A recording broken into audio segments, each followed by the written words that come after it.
Welcome to History Nuts. I'm Russ Carson Jr., the founder of Family Tree Nuts. At Family Tree Nuts, we build family trees for people, and we produce videos at historic locations and videos that help to honor your ancestors. I'm Jameson Cable, founder of the Kentucky History Podcast, where we talk about anything Kentucky history, events, people. If it has to do with Kentucky, we're going to discuss it. And we've teamed up together to bring you History Nuts. History Nuts is a live show where we talk about, you guessed it, history. Right. History seems to be less and less to people today, but we are trying to do everything we can to keep it alive. Absolutely. History is a passion of ours for sure, but it connects to you. Russ, tell us about the best part of the show. You can join in. You can comment and ask questions live. We've got a great topic today, and we know you're going to enjoy this episode of History Nuts.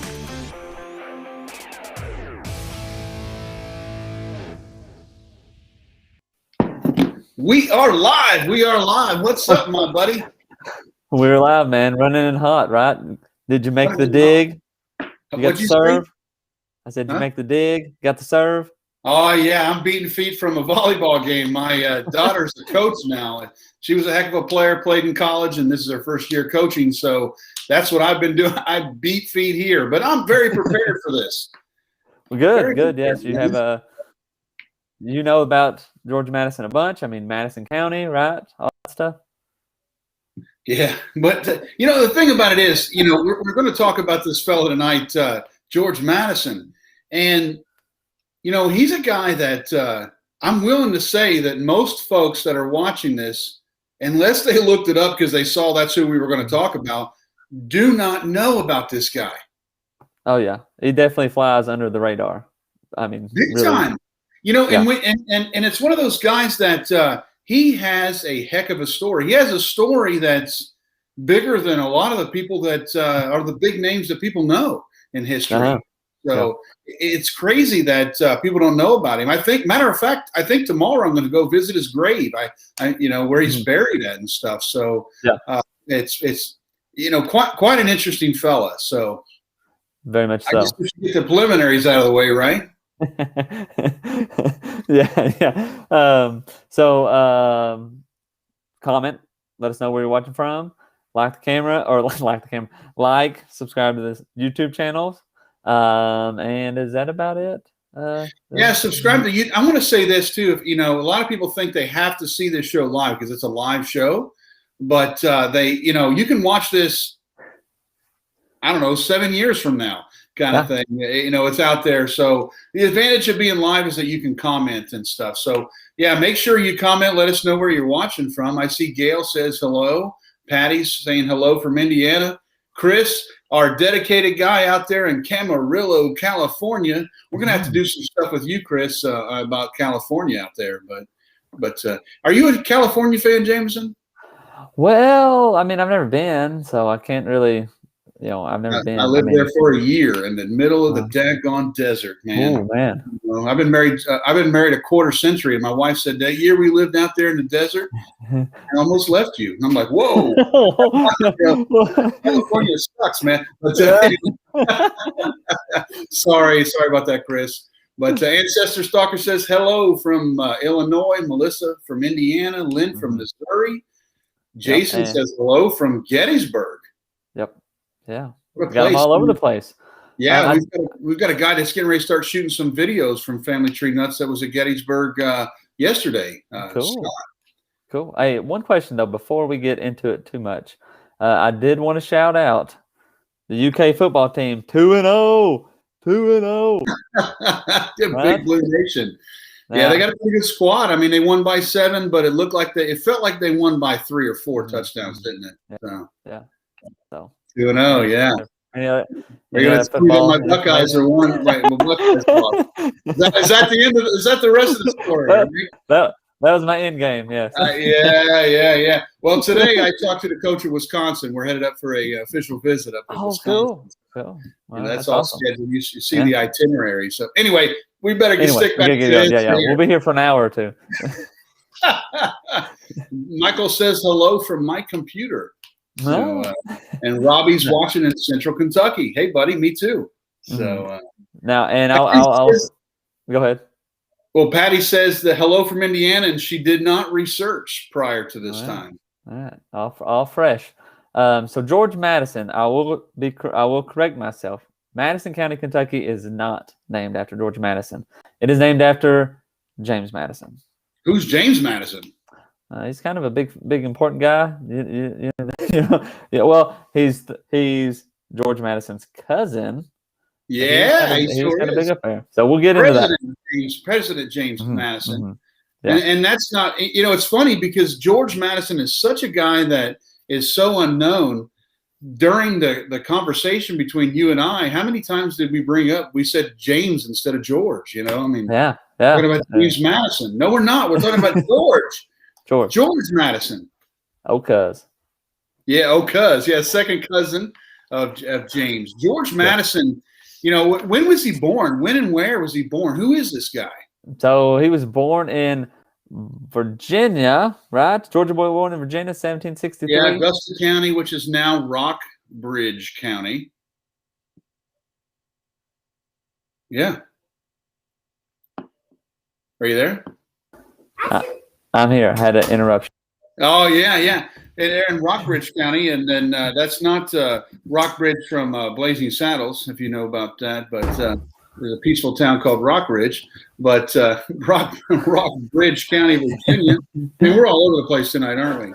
Whew, we got it. We're trying to yell. I've been filming all day, man. We've done some videos today about the founding of Lexington and some people there and some stuff. So those are really cool. Michael Bush says, of course, that George Madison is his fourth cousin, 8 times removed. Cool. We couldn't do a show if Michael Bush is not. Michael, please make me a chart, make me a list of who you're related to, because I'd love to have you as a guest on the show one time where we can just talk about your family tree and everybody that you're related to. So I'm related to a bunch of farmers, and I'm proud of those people. But Michael Bush is related to everybody. He's got the pedigree. Yeah. Now, Kentucky county names changed a lot right after the Revolutionary War. Absolutely. Maybe. Oh, well, who they were naming them after. Yeah. Michael says he'll send us a zip file. But it's that big. We got to have a zip file. That's a big file. So anyway, got our interruptions out. So he's related to a lot of people, though, like we said, and he has a lot of connections. He was born in Virginia. George's brother was Bishop James Madison. Right. To make it a little bit more confusing, who was the president? Not the president. Yeah, the president of William and Mary College. So right. Yeah. Then once again, not president of the United States, president of William and Mary, which is the oldest university in the United States. Yeah. Yeah, it's in Virginia. Is it in Virginia or is it in? Absolutely. It's in Virginia. Yeah. Yeah. Okay. Yeah. I think they're messed up the Indians. I think, but they need to change that, don't they? But like everybody else, I guess. Right.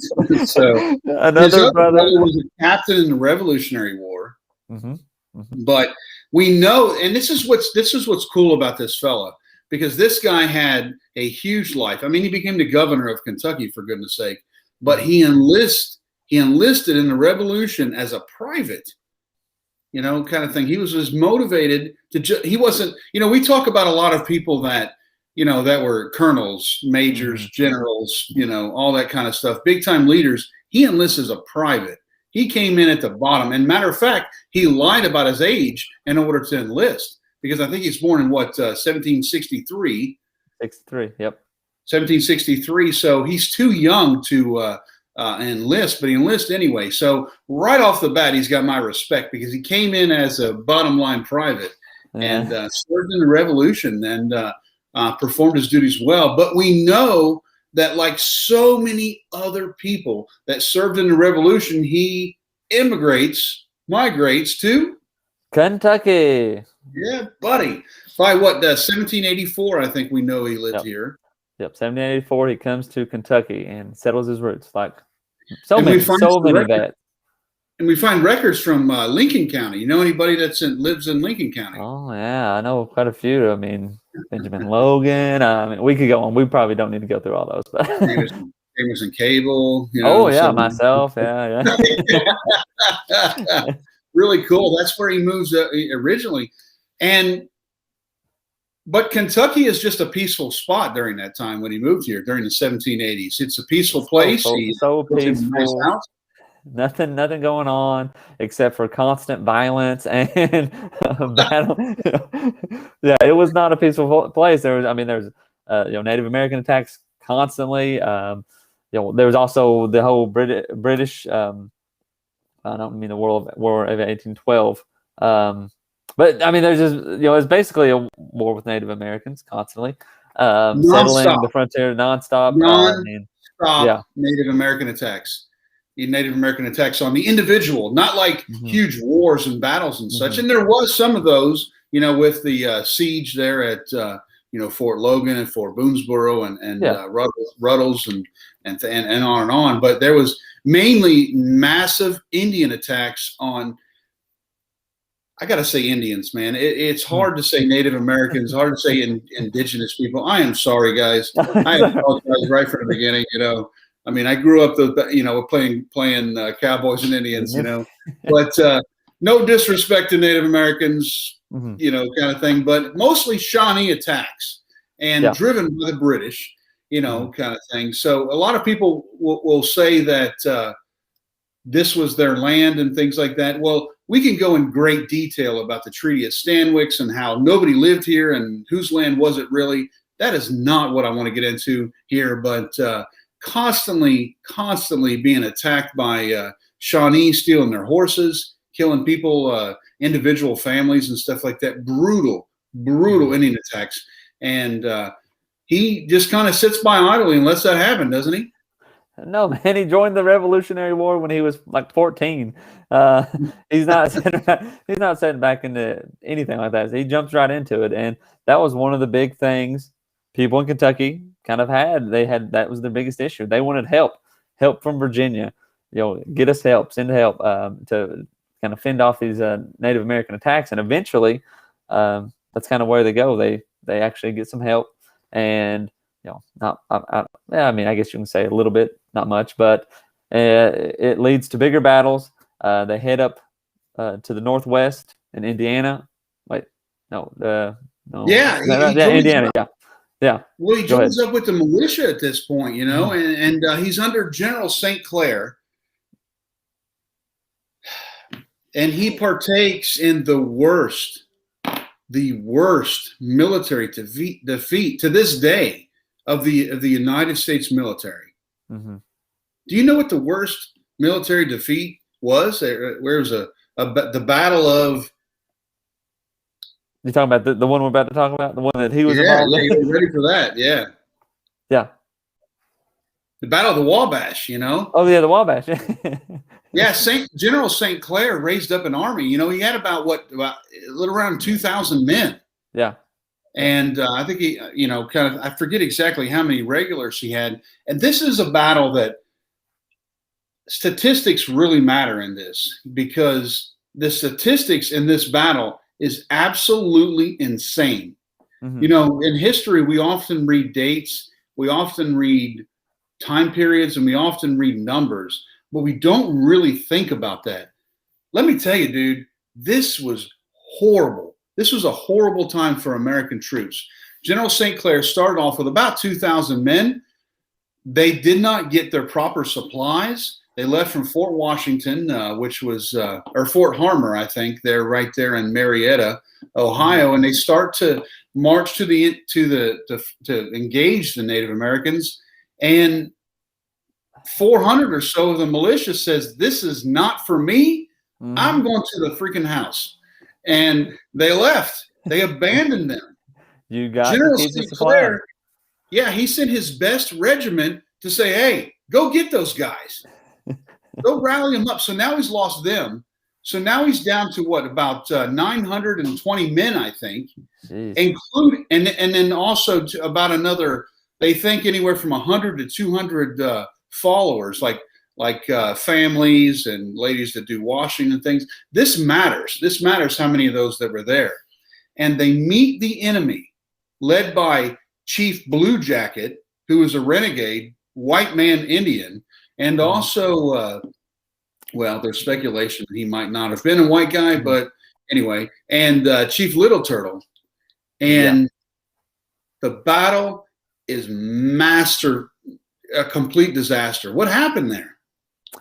Well, before, I'm pretty sure Blue Jacket, yeah, he was I think he was taken as a child, willingly taken as a child, I believe, but there's speculation, but we'll go there's speculation as to the validity of that story. There's been DNA tests and stuff that's been done to try to prove that in recent times.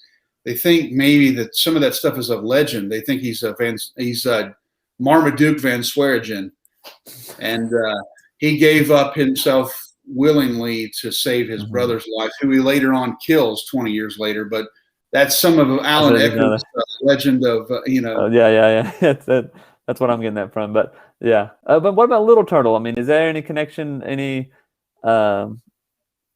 to who that is? I mean, I know, Boone was, Daniel Boone was Big Turtle, right? Well, Daniel Boone was Big Turtle. Yeah. So, but he was adopted son of Blackfish, but now we got Little Turtle, who's the head chief of the Miami tribe. Yeah. So this was Anyway, just me thinking. Hey, we start getting into the Native American tribes and the chiefs and stuff like that. It gets complicated. You need a diagram. Yeah. So anyway, the battle was the worst battle, right, of the United States. Absolutely defeat. St. Clair is suffering from gout. General St. Clair. While during the battle, 3 horses that he was on got shot from underneath of him. So he's limping around. If you know somebody with gout, he's limping around the battle. He's trying to command, kind of thing. The horses keep getting shut out from him. The Native Americans allow the American troops to succeed with their bayonet charges, but then close in around them, and they kill the people with the guys running the artillery. And it is an absolute massive rout. It is unbelievable the amount of casualties. We'll get into those statistics here in a minute. But back to our guy here, George St. Clair, he was there as well. Yeah. Well, yeah, you mean George Madison. Yeah, George St. Clair. General St. Clair, George Madison, yes. George Madison, yeah. George Madison was he was in the thick of it. But and to think about this as well, St. Clair originally had about 2,000 men, but half of them had left, or more than half, and therefore the numbers were against them. So it completely changes the metrics of the battle. Yeah, you ends up at about 920 guys, but then they're fighting against about 1,100 Shawnee and Miami. That's there. But yeah, so they have to retreat. I mean, they have to retreat. There's no other option. And a soldier by the name of William Kennan was running, running away, being chased by the enemy, and he saw George Madison up on a log. He's just sitting on a log, man. Yeah. He's like, "What are you doing, man? Let's go, run! They're coming! They're coming!" And George Madison stands up and is wounded, severely wounded. And he's like, "Man, I ain't running nowhere." He's bleeding all over the place. Yeah. So Kennan goes, gets a horse, brings it back, and is able to help get Madison out of there. And they ride off with the rest of the survivors. So big battle. When I was about to say big battle number 1, but maybe tough battle, gruesome battle number 1 for Madison. Maybe? Yeah, this is a battle. I want to talk about some statistics on there. The casualty rate. This is mean killed, captured, or wounded. 97.4%. That's a lot. 97. That's unfathomable. Yeah. It's unfathomable. I think there was out of the 920 men, there was only 24 that were not wounded. 24 of 920. Wow. Wow. 24 out of 920. That is insane. not good. That's It's absolutely insane, kind of thing. 896 men were killed or wounded out of 920. 896. Yeah. Wow. How many Native Americans perished? How many Native Americans? 21. 21. Wow. That is lopsided. Wow. This is the biggest defeat in American history. I mean, this is bigger than Battle of Little Bighorn. This is horrible. I mean, this is unbelievable carnage. Now, this is not part of the story, but General St. Clair was brought up on charges, kind of thing. Why did this happen? And he basically was exonerated from his performance because he fought valiantly. He continued to try to drive the troops. There was no cowardice there. It just happened, but it was the end of his military career for sure. Kind of thing. But our man George Madison, he's bleeding profusely, but he's one of the ones that survived because how many people died? Well, you're asking me math on the spot here. Would kill? Let's see. So if 896 were killed or wounded, but only 249 survived. There was only so 671. So him and the guy that helped him out was one of the 249 guys that survived. But I mean, come on, man, this is insanity. I mean, to just survive this battle is an act of providence. So. History is a strange bird because to state Teddy Roosevelt was married to Eleanor Roosevelt is true, but confusing. Teddy Roosevelt Jr., son of the president, married Eleanor Butler in 1910. Yeah, very true. You start doing some family trees, you'll see some confusing stuff. You're like, wait a minute, Eleanor, who is this? It's a different Eleanor, right?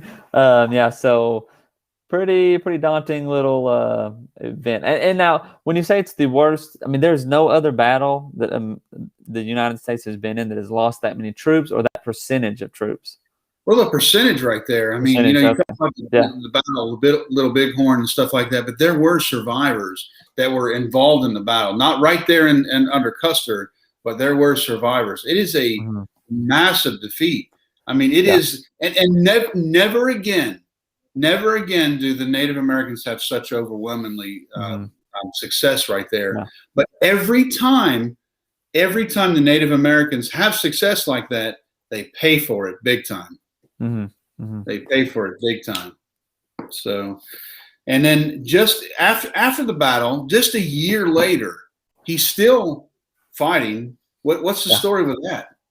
So a year later, so about 1792, he gets under the command of John Adair, also future governor. I think you have a video about John Adair, don't you? Well, we'll talk about governor videos here towards the end. We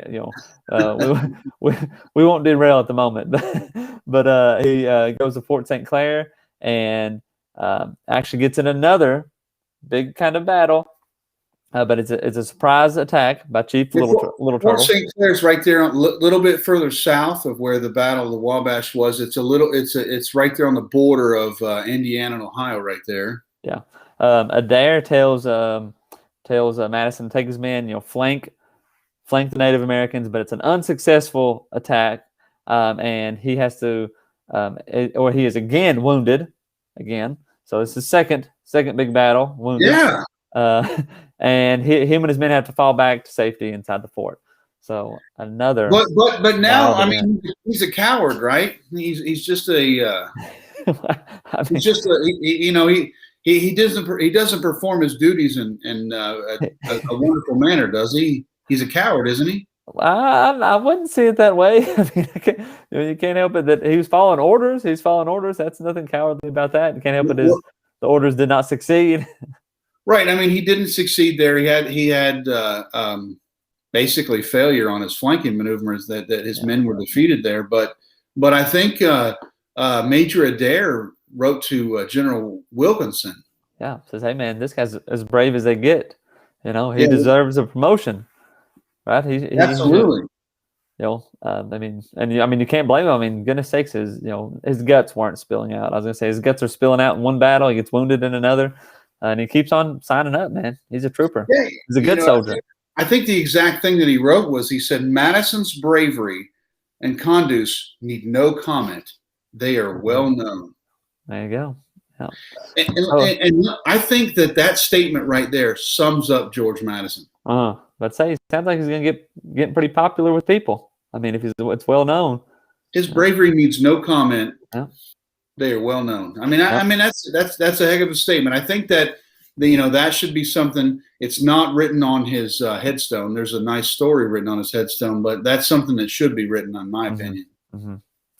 Yep. So as we said, his experience is getting him kind of well known, and Kentucky becomes a state in 17. Well, I think this is probably a pretty good time for us to take a quick break. Take a break. Pause. Take a quick break, guys. Meet us on the other side. We've got some awesome stuff that now we've shown you about George Madison and his warrior status. His warrior status is far from over. It's far from over, but we got some great stuff to talk about when we come back.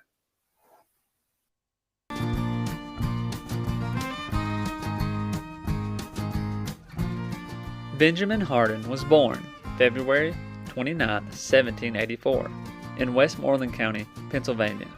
His parents were Benjamin Hardin Sr. and Sarah Hardin.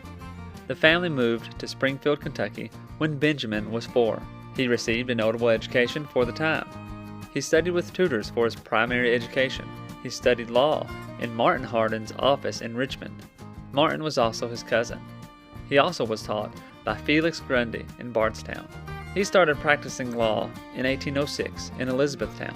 He married Elizabeth Pendleton Barber on March 31, 1807. They had 6 children.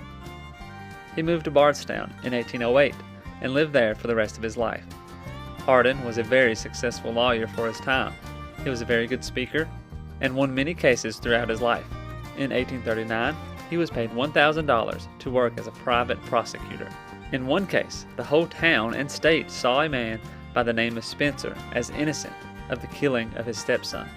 After Hardin presented his case, the man was found guilty. When Spencer was on the gallows, he confessed to the killing.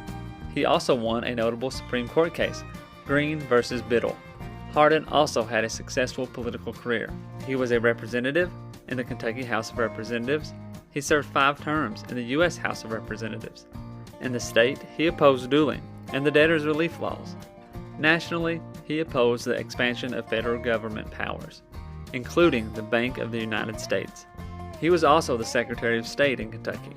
He had a well-known feud with the current governor, William Owsley. From my understanding, Owsley didn't consult with Hardin. Owsley ended up removing Hardin from office. The feud bled over into the Whig Party, which eventually ended the party's dominance in Kentucky. Hardin had a leading role in the push for a constitutional convention, and his efforts paid off in 1849. Hardin was a member and had a heavy hand in the Kentucky Constitutional Convention of 1849. His wife Elizabeth died on August 4, 1852. Hardin died the following month on September 24th. Hope you've enjoyed learning about Benjamin Hardin. During his time, he was a successful lawyer from Kentucky. He held important political offices and changed the Commonwealth's political landscape. Don't forget to try out audibletrial.com/KYHistoryPod to get a free book of your choosing. Like, subscribe, and hit the notification button for more Kentucky history content. If you'd like to support the channel, check out our Patreon page at patreon.com/KYHistoryPod. Find us on these social media platforms and check out the Kentucky History Podcast on these podcast platforms for more in-depth history of Kentucky. Thanks for watching, and we'll see you next time.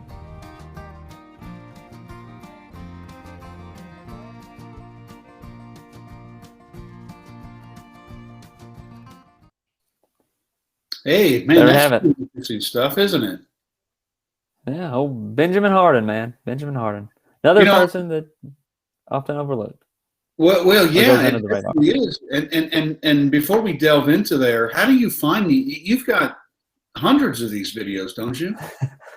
About that, yeah, definitely about 100 some on the YouTube channel. I think we got about 150 now. Not all of them are specific to just one person. You know, we've made a few about events as well.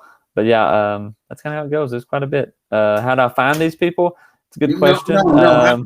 How does everybody find these videos? Oh, how do you find the videos? I watch them. I listen to them, of course. I'm a super fan of the Kentucky History Podcast. So just go to, type in YouTube, go to YouTube, type in Kentucky History Channel. The channel pops right up there. And then we got playlists now. Because the playlist is, if you click on the playlist, you'll get like a list of the first 16 Kentucky governors, the first just Kentucky people in general, like Benjamin Hardin. And then the other end of it is county names, like people that the Kentucky counties that are named after certain people, Marquis de Lafayette, Benjamin Hardin is not who Hardin County is named after. James Hardin is who's Hardin County is named after. Isn't that wild? On and on. People you think it's going to be named after. So yeah, and like that's another thing. George Madison, we got a video about him on our governors video list, and you got about the first 16 governors have a video for them from Kentucky. So that's awesome, pretty good stuff. Yeah, definitely awesome for sure. You're doing a really great thing over there, and I really appreciate it. But before we start back to George Madison, Gloria Miller, she's starting to get into some politics there. But she says, an armed man is a citizen, an unarmed man is a subject. John Adams. Well, I like two arms. I don't know what that's got to do with George Madison, but I like it. But very good. We try not to get into politics. Well, it's funny. I was thinking, and this is what I was going to say. So George Madison, man, he starts to become a popular soldier, a popular military man. And what do popular military men do? They get into politics. Absolutely. Well, especially back then, and that's a sign of the history thing, because not so much today. Not so much today. And if you study the history of Rome, the United States follows that a lot, but not so much today. But in the past, you pretty much had to be a successful military man if you wanted to get into politics, didn't you? Pretty much, yeah. And he was getting popular. I mean, a popular military man. It was inevitable that this is what would happen. And not so popular that when he got home in 1796, he got a new job. Yeah. In 1796, let's see, the Governor Isaac Shelby appointed him the state auditor of public accounts. So, paid off for him, right? I mean, I don't really know exactly what that means, but well, that was a stepping stone, for most people. Once you get a job, Richie Farmer, the former UK basketball player, the Secretary of Agriculture. We all thought he was going to be the governor until he got into a big scandal. Trouble. Yeah. but it's just generally a stepping stone in state politics. But he's the state auditor, and he stays in that job just for about a year, doesn't he? Oh, no, about 20 years. 20 years, man. Years. A long. He's dedicated. But we'll get to what got him out of that job, because so he's a state auditor for 20 years, but he does more stuff. He doesn't just do the state auditing. He got elected to a few things, didn't he? Yeah, so he gets appointed to a few things. A trustee of the Kentucky Seminar in 1800. The trustee of the Kentucky Seminary, Seminary. In 1806, he serves on the grand jury for the treason trial of Aaron Burr. Man, that is a story right there. We don't want to go on tangents on that one. No. But, he's such an important fellow that they put him on the jury for that. Yeah. Well, I can start getting into that a little bit more. Henry Clay is involved. I mean, it's a big Kentucky thing, but anyway.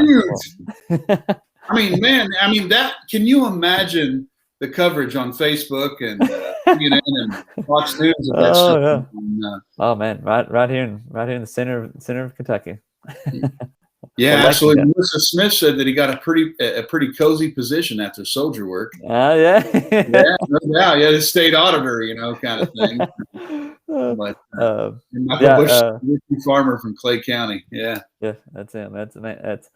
That's the man. But anyway, in 1807, he is also appointed the director of the Bank of Kentucky. So I mean, Good job. He's lining it up, man. Lining it up. But, yeah, very, very powerful positions. I'm going to bring up the fact that, remember, he served as a private. He's not starting out as a colonel like a lot of these guys. And his cousin was the president. I mean, come on. Right. I mean, he was well connected, I guess we should say, right from the beginning. I'm saying he didn't use that as a, he could have been like, hey, cuz, I want to join in, give me a rank or whatever. But no, he went straight he's like, I'm just joining. I'm ready to fight. Yeah, I think his highest military rank was major, Gail says the bloody breath it feuds. That's definitely something that we want to cover. Another one. Sure. Hey, those are. We're gonna get to those at some point. I definitely am. Those are specific to Kentucky, but yeah, we're definitely gonna get to those. So the War of 1812 breaks out. Yeah, that's for a big third war. Mm-hmm. Third war, big war too. Big Kentucky specific war. A lot of Kentucky people fought in this. The Forgotten War, one of the Forgotten Wars. Yep. It's one of those between the Revolutionary War and Civil War, so it kind of goes to the side. But it broke out. Isaac Shelby is elected the governor again because of his war. He was the first and the fifth governor. Yeah, but he gets elected again for his war pedigree and so forth. And that's basically they're like, hey, we want somebody who can lead us into battle.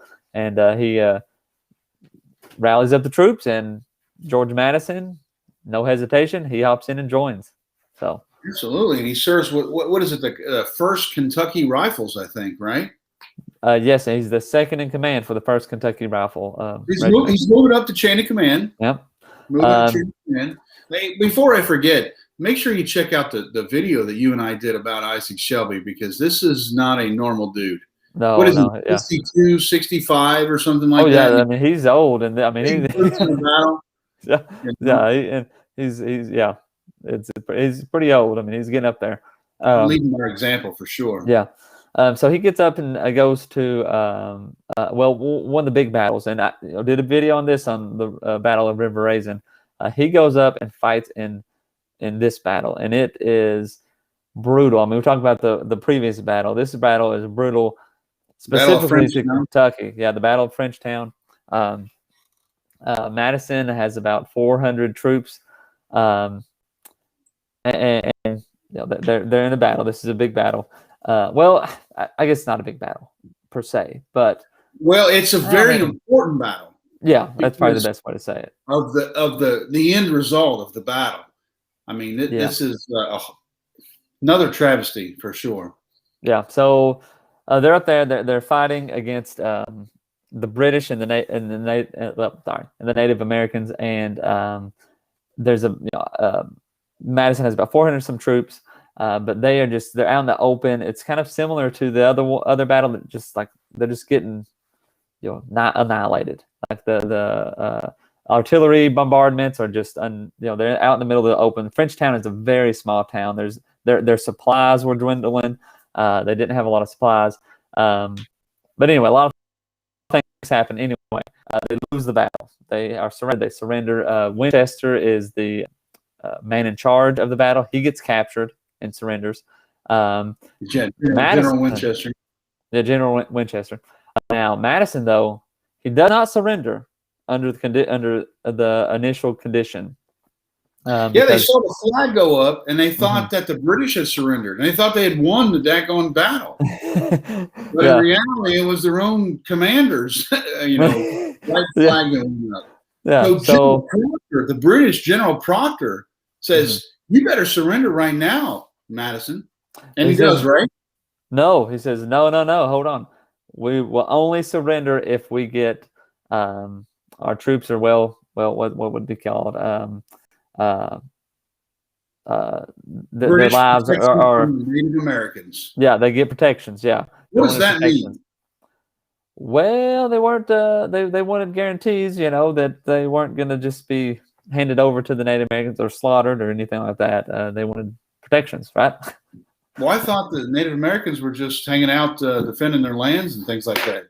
Well, not in this battle. What do they do to prisoners? Oh, they're not too. They run the gauntlet. They kill them. They scalp them. There's a lot of stuff that happens.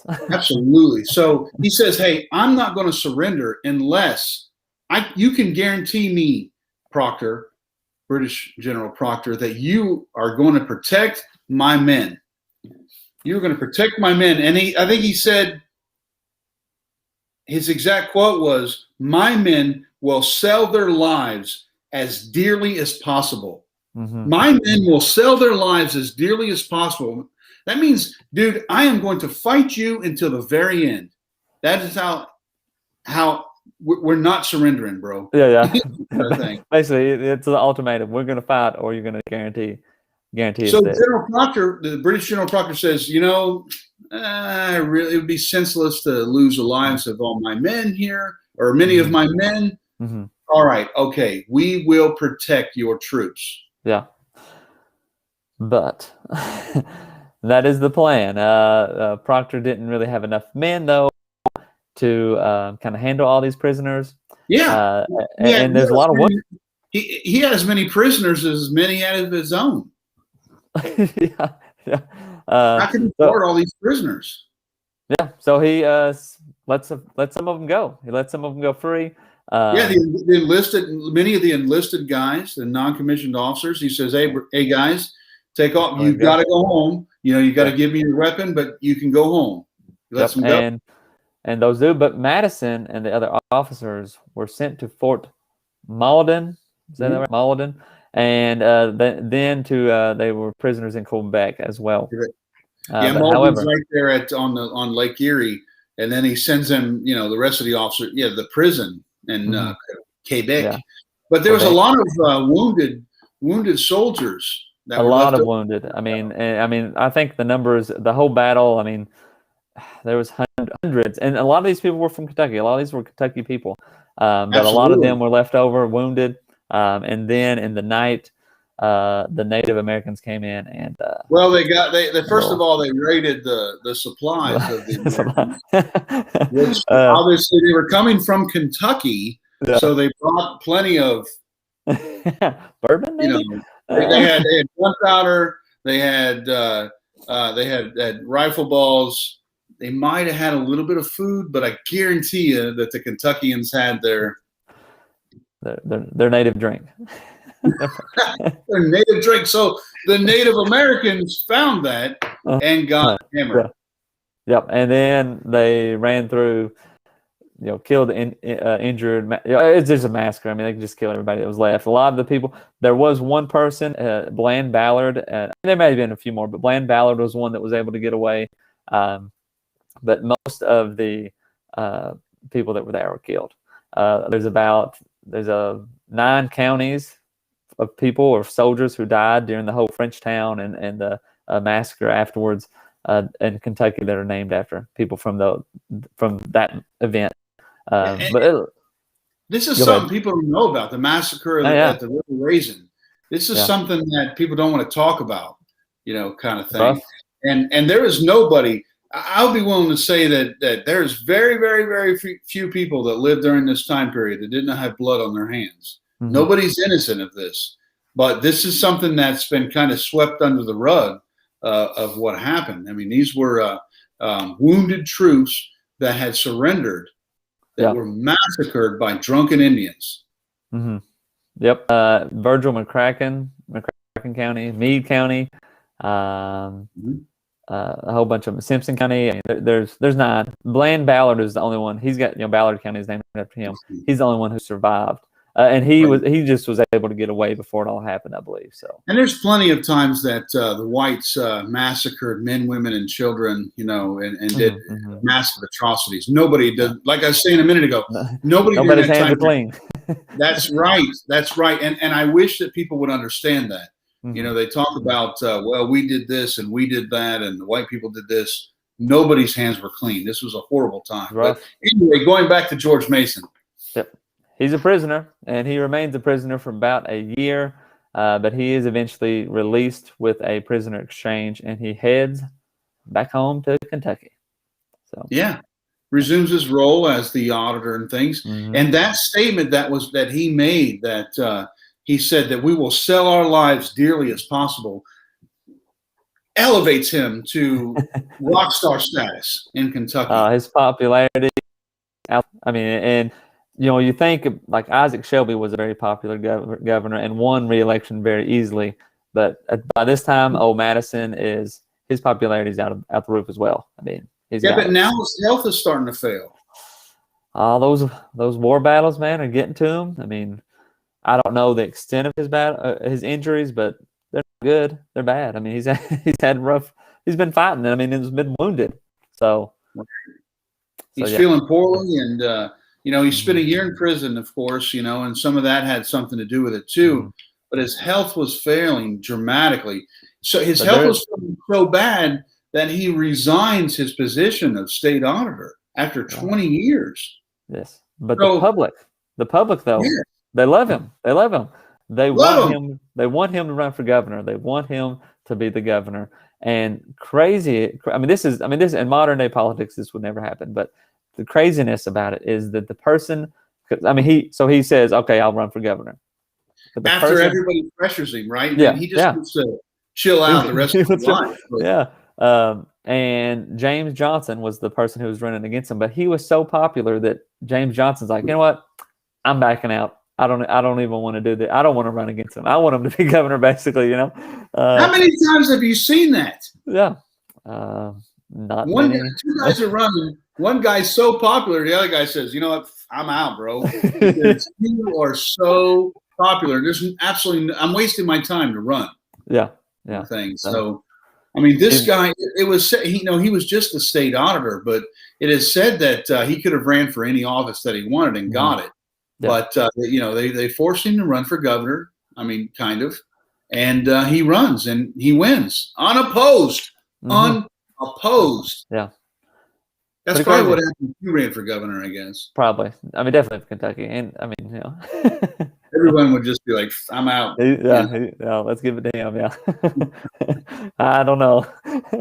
But yeah, actually though, Isaac Shelby, he did become the Kentucky governor unopposed, but that's the only, I believe they're the only two. I'm 99% sure they're the only two that's ever done that. However, we take a sharp turn here. Like we said, he after the election, he is so ill that he actually goes home or goes to the Blue Lick Springs to recover his health, and he's too ill to even make it to Frankfort to get sworn in. So they got to get the Justice of Peace there in Bourbon County to swear him in on September 5th. Sworn in by the JOP of Bourbon. Yeah. So kind of threw the typical stuff to the wind. Mainly because 39 days later, he dies. So 39 days. 39 days. I looked at that too. I looked at the date he was inaugurated and the date that he passed. Was it 40 days? Was it 38? It was 39 days. He told the guys, look, I need to resign. My health is failing, but they forced him to run for governor. He obviously had to campaign and things, and it probably. I kind of feel bad for the guy, I mean, he might have recuperated if he hadn't have, had to run for governor, but he was and that's the theme of this guy here. Public service over and over and over again. Service to his community, service to his state, and service to his country. This guy, his whole entire life, since before he was an adult, was nothing but service. And that's a pretty daggone admirable trait for sure. Yep. And ain't too many people know about him at all. Right. Unfortunately, it's somebody that we don't know about. Yeah. So his only action, though, was that he appointed Colonel Charles Todd as the Secretary of State. Yeah, the Todd family from Lexington. Yep. Pretty popular people. But yeah, married to the Lincolns. Mary Todd Lincoln. So. That's it, though. I mean, that's it. He was sixth governor of Kentucky, first governor of Kentucky to die in office. and so forth. That's it. And, this is a guy that I want to reiterate that again. I mean, it's a guy that no one's ever heard of. Mm-hmm. Yeah, nobody. I mean, if you bring up George Madison, somebody's going to correct you and say, "You mean James Madison?" Because nobody heard of him. I mean, he's unknown. I mean, and unless you're a history fan, no one knows who this guy is. Now, what a life this guy has led. So I think that this needs to be a guy that needs to be tremendously celebrated in our communities. And I'm going to tell you, this video that we're making right now is probably not going to get seen very much because not too many people are Googling. Yes, I've never heard of that guy. 6th governor of Kentucky. I mean, you're talking about early 1800s. Nobody cares about that. No. But it's definitely a man that needs to be remembered for sure. Yep. He's a patriot, man. He definitely stood for what he wanted, and did not use his pedigree for any gain. I mean, he did his work, did the work he needed to do on his own. So there you have it. You got a few comments there? Yeah, a few comments. Ancestor Stalker says, as always, fellas, I appreciate the work and time you put into doing these videos. Thanks for introducing so many characters and stories many of us would not learn about otherwise. I mean, that's what we're here for, right? Absolutely. Yeah, I look. This is a passion for us. This is a passion for us to keep these folks alive. And there's plenty of things that are out there. Documentation of articles and books and things like that about these people. But in today's world, the people are not going to read that stuff. So, you and I feel like we're doing a great service to our community to keep these people alive for all the younger generations and things like that. Yeah. So, but reading is not not always the method that people enjoy or go. Videos and audio are much more popular now. So got to get the info out there any way we can. So absolutely. And hey, before we get out of here, I want to say that we're looking to film we're looking to shoot a couple of videos. We're going to shoot tomorrow at Family Tree Nuts. We're shooting the beginnings of Georgetown, Kentucky. Cool. And Pluggy, the Shawnee Chief Pluggy, and his Pluggy. Yeah, that's his name. Pluggy. He's there's a Pluggy town up in Ohio, but he raided and invaded Georgetown there, modern day Georgetown. And we're going to do a video about Reverend Elijah Craig. Is he really the founder of bourbon? And I'm hoping that before the end of the day, we're going to shoot a video at Captain Jack Jewett's house tomorrow. Hey, cool. Days out, but we've got. I don't know if you noticed, but we've had about 4 or 5 videos in the last couple of days. Over the next couple of weeks, you're going to see about 30 new videos come out from Family Tree Nuts. So, yeah, those are in the editing process. Our live videos are out there right there today. We did videos today on the founding of Lexington, Kentucky. So make sure you check those out. What's going on with the Kentucky History Podcast? So last week we had an episode about Johnson County, Kentucky with J.R. Van Hoos, and this week is the part 2 of that. Sioux